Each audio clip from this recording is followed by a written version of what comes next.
दुनिया के तानों से कभी नाराज मत होना।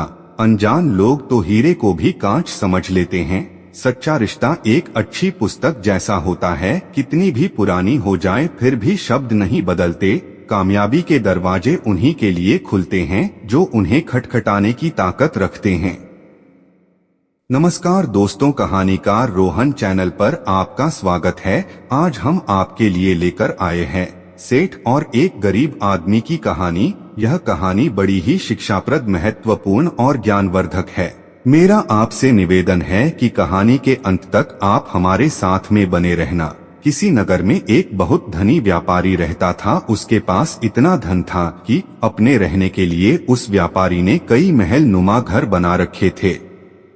सेठ की सेवा के लिए उसके पास कई नौकर चाकर और कई तरह की सुख सुविधाएं थी। यदि सेठ को एक महल से दूसरे महल तक जाना होता तो वह घोड़े पर चढ़ करके जाता था। सेठ का व्यापार पूरे नगर में फैला हुआ था और इसी कारण से उसे बहुत बार यात्राओं पर निकलना पड़ता था। परंतु सेठ इस व्यापारिक यात्राओं पर अकेला ही जाता था। किसी भी नौकर और अपने साथ किसी अन्य आदमी को लेकर के वह सेठ नहीं जाता था। इन यात्राओं के दौरान उसे कई बार घने जंगलों में होकर के निकलना पड़ता था और कई सराय में उसे रुकना पड़ता था। सेठ को अपने किसी भी नौकर पर विश्वास नहीं था, इसीलिए हमेशा वह सेठ अकेला ही यात्रा करने के लिए निकलता था। इसी तरह सेठ के दिन बीत रहे थे। एक बार की बात है, रात के समय वह सेठ अपने महल से सामने एक दिन टहल रहा था कि उसके सामने से एक बूढ़ा व्यक्ति आता हुआ दिखाई दिया। उस बूढ़े व्यक्ति के कपड़े बहुत ही फटे पुराने थे। सिर पर वह गठरी को लादे हुए थे। जैसे ही उसने सेठ को देखा, उस बूढ़े आदमी ने जो गठरी उसके सर पर रखी हुई थी उसे उठा करके नीचे रख दिया और सेठ को प्रणाम करते हुए कहने लगा, श्रीमान जी, मैं बहुत दूर से आया हूँ और मैं बहुत थक गया हूँ। यदि आप आज्ञा दें तो यहाँ रात काट लूं। उस बूढ़े व्यक्ति की बात को सुनकर के सेठ ने कहा, यह मेरा महल है, कोई धर्मशाला नहीं है।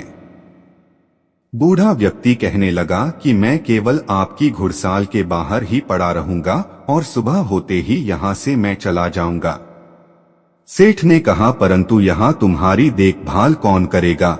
उस बूढ़े व्यक्ति ने कहा कि मुझे किसी भी चीज की कोई आवश्यकता नहीं है, इसलिए देखभाल की कोई जरूरत नहीं है। सेठ ने कहा कि हमें क्या मालूम है कि तुम कौन हो? एक आदमी हमें रात भर के लिए तुम्हारी रखवाली के लिए यहाँ पर लगाना पड़ेगा। उस बूढ़े व्यक्ति ने कहा कि क्यों महाराज, ऐसा क्यों करना पड़ेगा? सेठ ने कहा कि वह इसीलिए करना पड़ेगा कि रात को तुम कोई वस्तु उठा करके यहाँ से निकल ना जाओ। इस पर राम राम कहते हुए उस बूढ़े व्यक्ति ने अपने कानों को हाथ लगाया और सेठ को नमस्कार करते हुए अपने सिर पर उस गठरी को फिर से लाद लिया और वहां से चलने लगा। रात अंधेरी थी, आकाश में घने बादल छाए हुए थे। कभी कभी कुछ बूंदें भी होने लगती थी। आंधी आने का डर था। वह बूढ़ा व्यक्ति बुरी तरह से थक चुका था। उसके हाथ पैर काम नहीं कर रहे थे, उसका चलना फिरना कठिन था। परंतु सेठ के इन कटु शब्दों ने उसे ऐसा घायल कर दिया था, उसे अब उस नगर के किसी भी शहरी के पास जाकर के विश्राम करने का विचार छोड़ दिया था। जोरों की बरसात होने लगी। जिस तरह रात का अंधकार बढ़ता जा रहा था, उसी तरह से बूढ़ा आदमी भी अपने सर पर गठरी को लादे हुए आगे चला जा रहा था। समय बीतता गया। कुछ दिनों के बाद वह सेठ अपने मित्रों और अन्य सेवकों के साथ एक दिन शिकार खेलने के लिए जंगल में निकल पड़ा।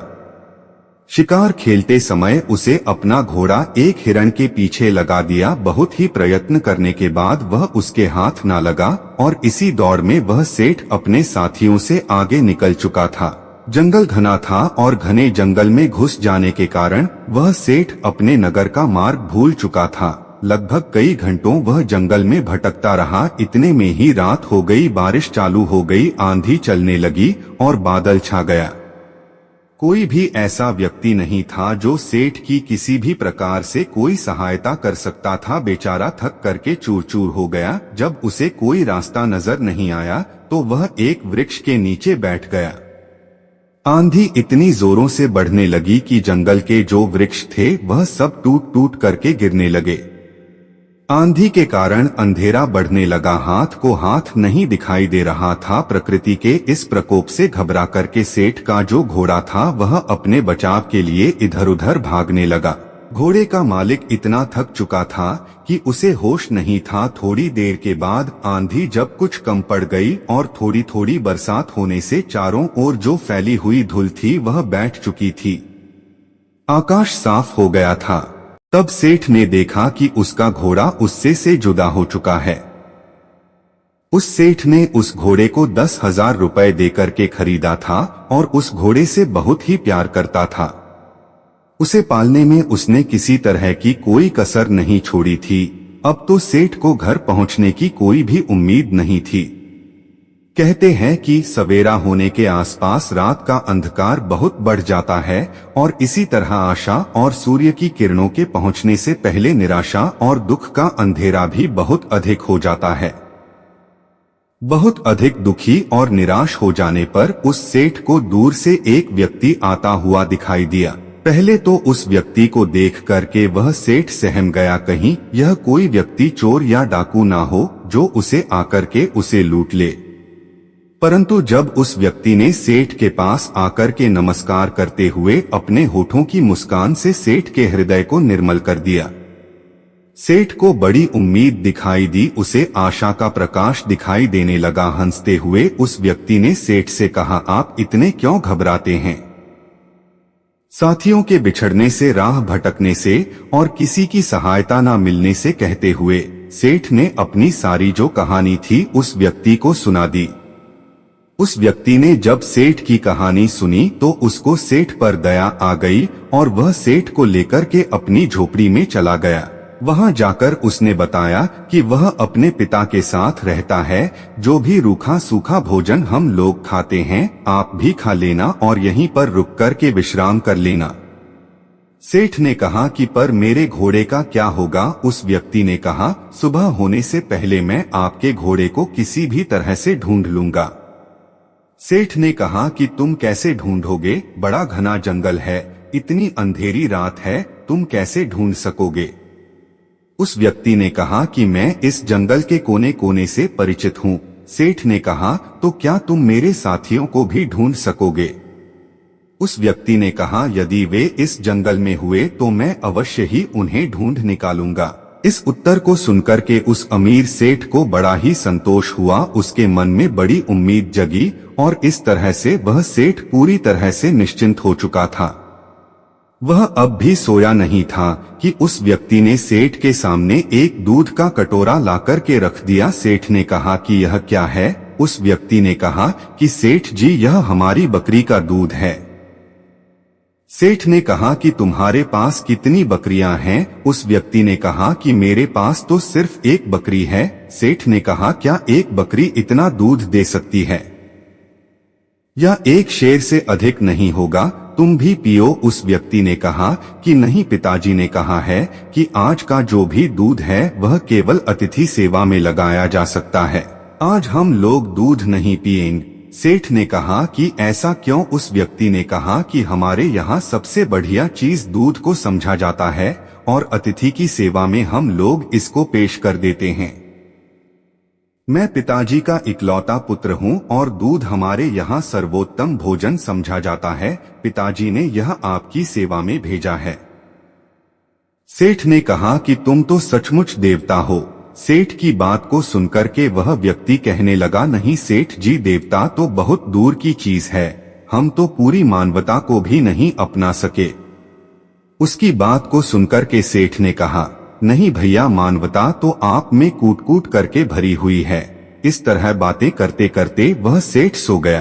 अपने अतिथि की सच्ची सेवा करने वाला वह व्यक्ति चुपके से उठा और हाथ में मसाल लिया और अपने अतिथि के घोड़े को ढूंढने के लिए वहां से वह चल दिया। ढूंढते ढूंढते वह सुबह के समय के आसपास ढूंढा। बहुत ढूंढने के बाद आखिर उसे घोड़ा मिल गया। वह अपने अतिथि का घोड़ा ला करके अपनी झोपड़ी पर लौट आया। जब उसकी माँ ने देखा कि अतिथि का घोड़ा मिल गया है तो वह उठ करके घोड़े के लिए चारा डालने लगी। वह जानती थी कि घोड़ा जंगल से घास चर करके आया होगा, परंतु फिर भी उसने अतिथि के घोड़े की सेवा करना अपना परम कर्तव्य समझा। घोड़े को यदि चारा ना मिलता तो शायद अतिथि सेवा अधूरी समझी जाती। सुबह के समय जब वह अमीर सेठ सो करके जगा तो उसने देखा कि उसका जो घोड़ा चारा खा रहा था और अतिथि सेवक वह व्यक्ति उसके सामने हाथ जोड़े हुए कह रहा था, आज ईश्वर ने हमारी लाज रख ली। व्यक्ति ने कहा, सेठ जी आपका घोड़ा सकश मिल गया, यदि वह सामने की ओर निकल जाता तो शायद बाघ उसे अपना शिकार बना लेता। इतना सुनकर कि उस सेठ ने उस व्यक्ति को बहुत सा धन्यवाद दिया। इस समय उसे व्यक्ति की वृद्ध माता ने अतिथि के लिए दूध का कटोरा भर करके भेज दिया। दूध पी लेने के बाद सेठ घर लौटने की इच्छा प्रकट करते हुए कहा, मैं तुम्हारे पिताजी से मिलना चाहता हूँ। वह नवयुवक अपने पिता को बुलाने के लिए गया। उसके पिता बिस्तर पर लेटे हुए आराम कर रहे। उस युवक ने पहुंच करके कहा कि पिताजी, जो अतिथि महाशय हैं वह आपको याद कर रहे हैं। उस पिताजी ने पूछा कि किस लिए? पुत्र ने कहा कि वे जानना चाहते हैं। पिता ने कहा, उनसे कहो कि कुछ दिन और ठहरे। पुत्र ने कहा कि मैंने कहा था परंतु वह नहीं मानते। पिता ने कहा, अच्छा तो उन्हें उनके घर तक छोड़ करके आओ। पुत्र ने कहा, जाने से पहले वह आपके दर्शन करना चाहते हैं। पिता ने कहा, बेटा अच्छा तो यही होगा कि मैं उनसे ना मिलूं। पिता की इस तरह की बात को सुनकर के पुत्र को कुछ आश्चर्य हुआ। उसने अपने पिता के सामने मुख से कभी कोई शब्द नहीं कहा था। आज वह पिता को इस प्रकार देखने लगा मानो उसकी आंखों में शब्द कोई लिखा हो। पिता ने पुत्र के प्रश्न को पढ़ लिया और उसे धीरे से समझाता हुआ कहने लगा, बेटे तुम शायद यही पूछना चाहते हो कि मैं अतिथि से इस प्रकार दूर रह करके उसका निरादर क्यों कर रहा हूँ। असल में मेरी बात में भी अतिथि का सत्कार का भाव ही भरा हुआ है। पुत्र ने पिता की बात को सुनक के कहा, मैं इस अनादर में आदर की भावना को समझ नहीं सका। पिताजी ने कहा, समझाओ भी कैसे, ऐसी कौन सी कठिन बात है जो मुझे ना समझ सके। पिता ने कहा, यह एक व्यर्थ घटना है जिसके बारे में बताना नहीं चाहता। पुत्र ने कहा कि अच्छा तो अतिथि महोदय से आपके बारे में क्या कहूँ। पिता ने कहा कि यही कि पिताजी बूढ़े हैं और रोगी भी हैं। वह बिस्तर से उठकर के चलने फिरने में असमर्थ है, इसलिए उनका बाहर आना कठिन है। पुत्र ने अपने पिता का जो संदेश था वह जाकर के उस सेठ को सुना दिया। इस बात को सुनकर के सेठ कहने लगा, इस पवित्र स्थान पर आकर के मैं ऐसे महात्मा को देखे बिना यहाँ से कैसे वापस चला जाऊं, जिसके घर में भूले भटके को मार्ग दिखाया जाता है, जहाँ अतिथि की सेवा जी जान लगा करके की जाती है, जहाँ अजनबी अतिथि के घोड़े को ढूंढने के लिए घर वाले अपनी जान की बाजी लगा देते हैं, और जहाँ जो घर की गृहिणी है वह अपना खान पान उठा कर के अतिथि के घोड़े की पेट भरने के लिए तैयार करती है। अब बूढ़ा क्या करता, उसे सेठ के सामने आना ही पड़ा। सेठ ने देखते ही पहचान लिया कि यह तो वही बूढ़ा है जो कुछ समय पहले उनके महल के सामने सर पर गठरी उठाए हुए आया था। एक रात के लिए उसने आश्रय मांगा था और सेठ ने उसे चोर तक कह दिया था। उसके दुर्व्यवहार में इस वृद्ध के पुत्र ने अपनी मानवता का परिचय देकर के उस सेठ के हृदय को बिल्कुल बदल दिया था। अमीर सेठ हाथ जोड़ करके खड़ा हो गया और अपने दुर्व्यवहार के लिए उस बूढ़े व्यक्ति से क्षमा याचना करने लगा। बूढ़े व्यक्ति ने कहा, आपकी ओर से क्षमा याचना का प्रश्न ही पैदा नहीं होता है, क्योंकि मैं बाहर आकर के आपको उस पुरानी घटना की याद नहीं दिलाना चाहता था। आपके आग्रह को मैं टाल नहीं सका, इसीलिए मुझे यहाँ आना पड़ा। इससे शायद आपको बड़ा दुख हुआ हो, अतः मुझे आपसे क्षमा मांगनी चाहिए।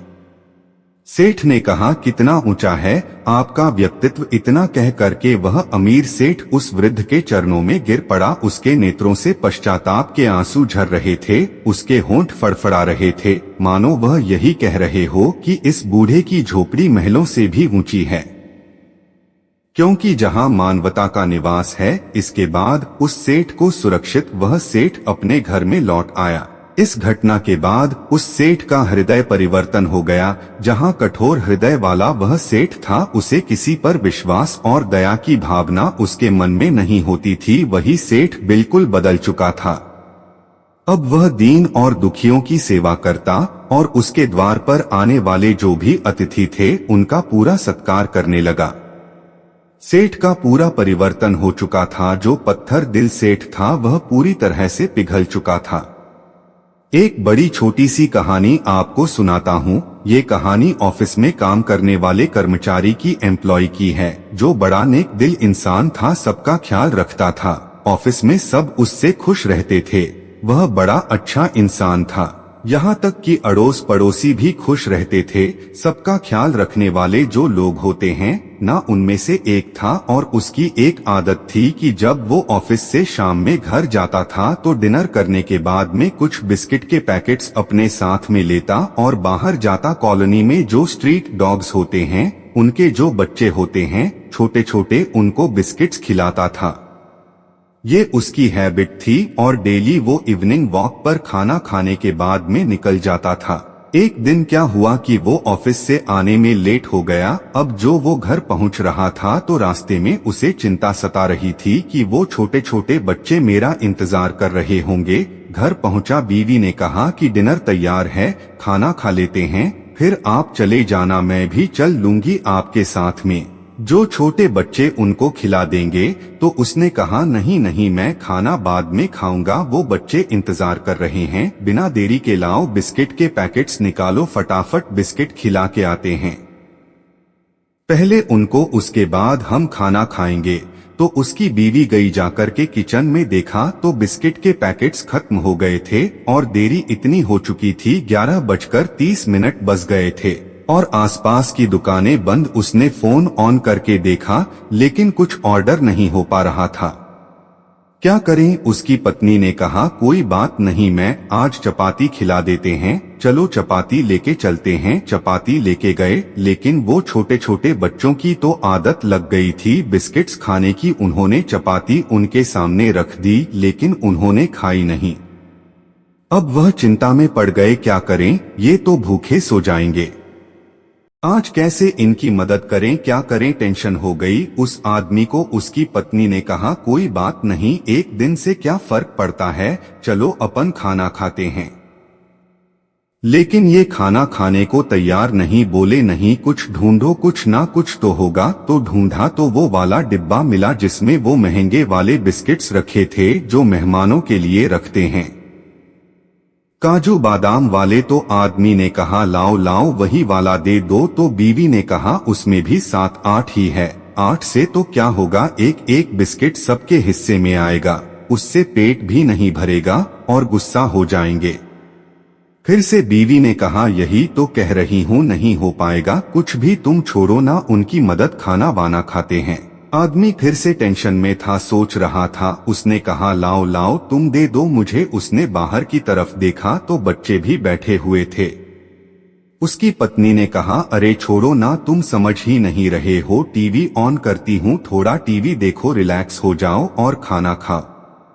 उसकी पत्नी ने थाली लगा दी बेमन से। इस आदमी ने खाना खा लिया और खाना खाने के बाद बिना देरी के बाहर निकला और कहा कि यह 7-8 बिस्किट्स में खिला करके फ्री होता हूँ, मेरी टेंशन बढ़ती जा रही है। बाहर गया तो देखा सारे बच्चे जा चुके थे, सिर्फ एक बच्चा बैठा हुआ था। उसके सामने जाकर के वो 7-8 बिस्किट्स रख दिए, उसका पेट आराम से भर गया। वह बड़ा खुश होता हुआ निकल लिया। वो और यह आदमी जब वापस आ रहा था, अपने घर में दरवाजा बंद कर रहा था, लॉक कर रहा था, तो सोच रहा था कि हम इंसानों के साथ में भी यही होता है, हम जो मांगते हैं वो नहीं मिलता तो हम उदास होके निकल लेते हैं, कई बार कोसने लगते हैं ऊपर वाले को कि मेरी बात नहीं सुनी, मेरा काम नहीं किया। हम भूल जाते हैं कि प्रतीक्षा करना भी बहुत आवश्यक है। वो जो छोटा सा पिल्ला था जो वेट कर रहा था, वो सिर्फ इसलिए वेट कर रहा था, उसे भरोसा था कि जो आता है रोज हमें खिलाने के लिए वो जरूर आएगा। यह बहुत छोटी सी कहानी है जिसका सार यह सिखाता है कि लाइफ में सब्र करना भी सीखिए। अच्छा समय चल रहा है तो शुक्र कीजिए और बुरा समय चल रहा है तो थोड़ी सा सब्र कीजिए। आपको लाइफ में सब कुछ मिलेगा, क्योंकि कई बार परमात्मा कुछ बेहतर देना चाहता है, उसके लिए प्रतीक्षा करवा रहा होता है। दोस्तों, अगर आपको यह वीडियो अच्छा लगा तो हमारे चैनल को सब्सक्राइब जरूर करें।